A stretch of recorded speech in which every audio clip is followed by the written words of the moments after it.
All right, so a little project we're doing out on the ranch today. Since we got some new little chickies, some little biddies being born, we're going to turn this into a little bitty box.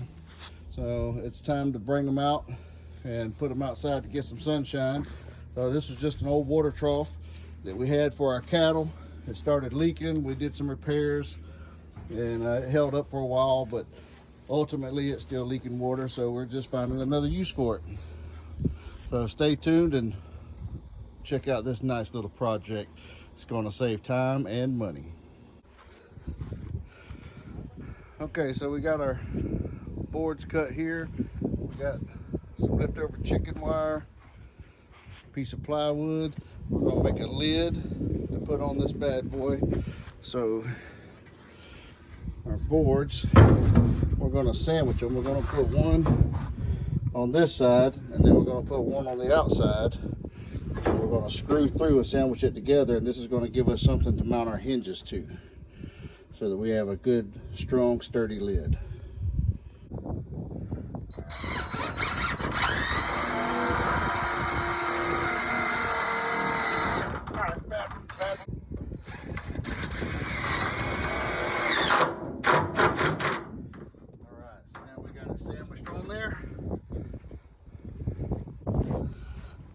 Now we're getting ready to cut the lid, so we have it on top of our plywood here so that we can trace it out. We've lined it up flush along the back, and then we're going to trace it out and get our lid cut out. Alright, so we've got it traced out. You see our line here.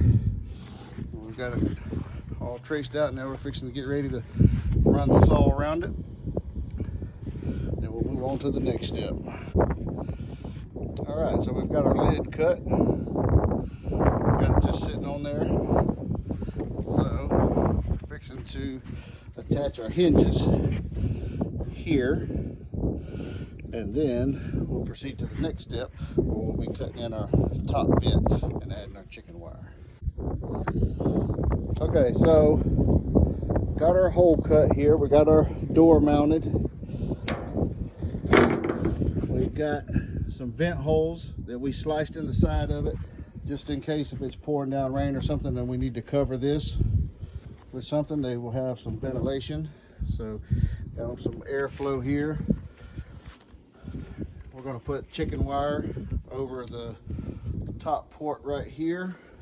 Now the one thing that I did have to do is our hinges were not mounting to our wood that we had put here, so we had to double up on that. So if you do this, probably be best off to just start off with a 2x4 out here, so that your hinges will mount and look like this. And these were, you can see they're used hinges. I took them off of another project and was reusing them, so we're just making work what we have out here on the ranch. But anyway, just doubled up on this to make that work. The lid still fits fine. Doesn't quite come as far out as I wanted, but it hits, it latches, it gets the job done. So we're not building a watch here. It's just something to keep chickens in as cheap as possible. So we're going to move on to the next step and get our chicken wire mounted. Okay, so now we've applied our chicken wire to the bottom side. You can see there's a lot of excess just hanging over. We're going to cut that off. Just take a grinder and just run around it. So when all we did is just staple it down, just a regular old staple gun, pulled it tight and just stapled it across. So this is going to protect the predators from getting in and protect our little chicks from getting out. Stay tuned.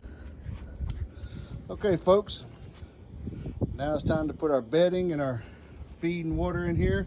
Get ready to put some little chicks in here.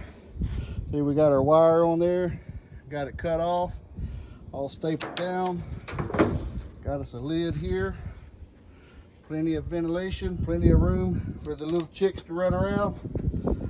So now let's get it ready for the chickies.